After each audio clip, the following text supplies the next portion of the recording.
Without skipping a beat, the episode begins right away with Discord, the all-powerful demon god of chaos, being released from his stone prison. And of course it's all the children's fault, so off they go, never to be seen again, at least until the next episode. Soon afterward, things start to go crazy all over Equestria. Apples become huge, bunnies grow giraffe legs, and clouds turn into cotton candy and start raining chocolate milk. And in the midst of everyone freaking out, Pinkie Pie's the only one who seems to think this is actually kind of awesome. The girls are all summoned by Celestia, who explains that all the strange events are being caused by Discord. She also tells them that Discord used to rule the land long ago, but he used his powers to make everyone miserable until Celestia and Luna used the elements of harmony to stop him. Unfortunately, ever since the Nightmare Moon incident, the elements won't respond to the sisters anymore, so it's up to Twilight and her friends to save the day. They all immediately agree to help except for Pinkie Pie because, honestly, at this point, the only thing Discord has really done is give them extra food. I mean, sure, there's the thing with the bunnies, but they don't really seem to mind, so where's the harm? Twilight then calmly and logically tells Pinkie to shut her face hole and they go to retrieve the elements.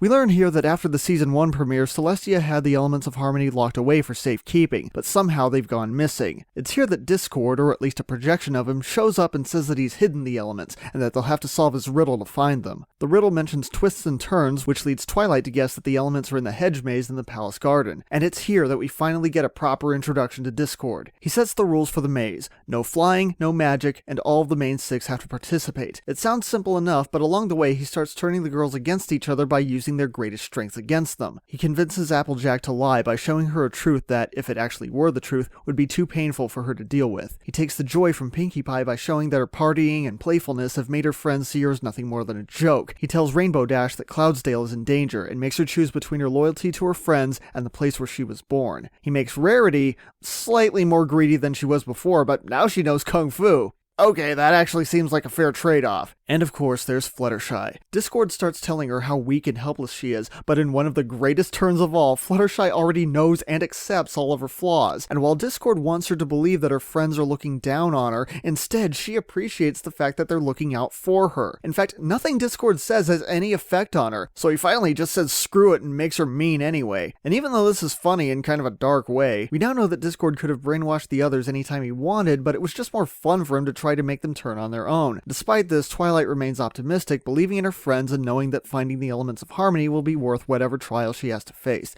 That is, until she sees Rainbow Dash flying away, and with that, the hedge maze disappears. Twilight cries no fair and asks how she's supposed to find the elements if the maze is gone. Actually, Twilight, that is fair. Rainbow Dash broke the rules, and that means the game is over. It doesn't matter anyway, because Discord tells her the elements were never in the maze to begin with.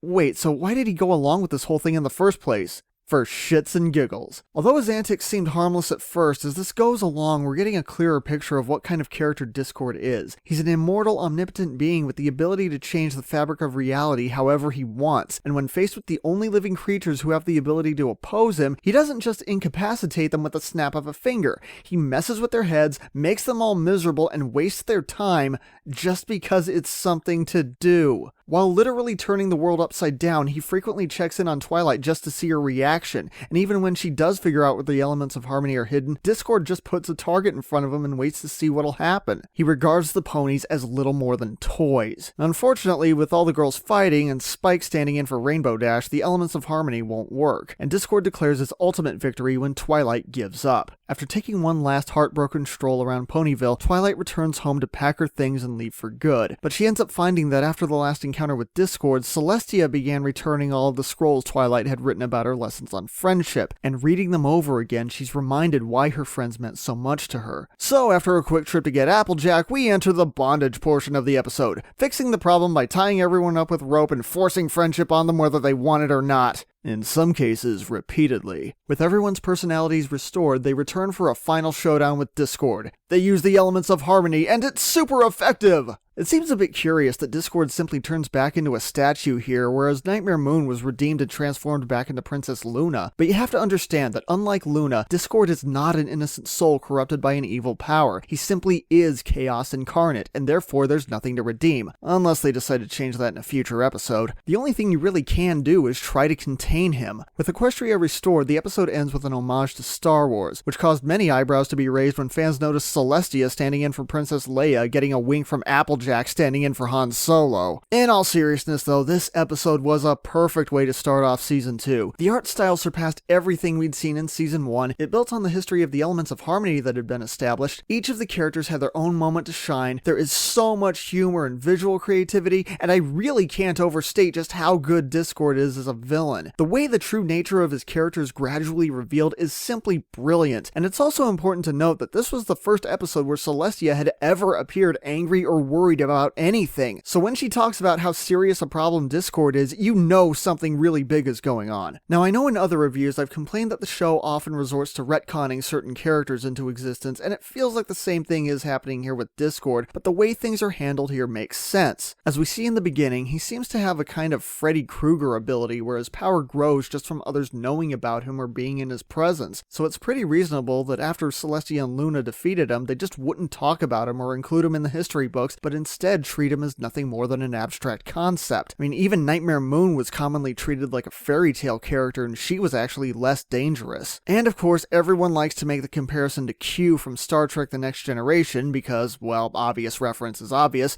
but Discord's personality is actually more like the Joker if he had Q's abilities. He just does stuff for his own amusement, which usually involves watching society being torn apart, and he might have a master plan like using the hedge maze to turn the masters of the elements of harmony against each other, but he'll never let you know because that's all part of the game to him. There's also a very interesting point where it appears as if Celestia might not be completely innocent, as Discord points out that whatever their differences might be, he never turned anyone into stone, and Celestia did. That point then gets inexplicably dropped from the rest of the episode, but as we start to see what he's really like, you realize it doesn't matter. He really is just as rotten as Celestia said he was, and his actions do fit the punishment he received. And of course, I can't let this go without talking about the actor who played Discord, John Delancey. It has been absolutely fascinating to see how his reaction to the show has changed over time. When he was first offered the part, he wasn't familiar with the show at all, and he quickly forgot about it after recording his lines. But after receiving an overwhelmingly positive reaction from the fan community, he has quickly gone from being completely baffled by the whole thing to becoming one of our biggest supporters, even working with Lauren Faust and Tara Strong to produce a Brony documentary. And if you hear him speak at conventions, he does a better job than anyone I've ever heard explaining why the show and its fanbase create such an important positive force. It's truly inspiring, and it would undoubtedly make Discord's skin crawl if he ever heard it. Back to the episode though, if I have anything negative to say, it's mostly nitpicking. The main thing that bothers me is when Twilight reads all of her old scrolls, then she remarks how when she first came to Ponyville, she said that making friends wasn't important,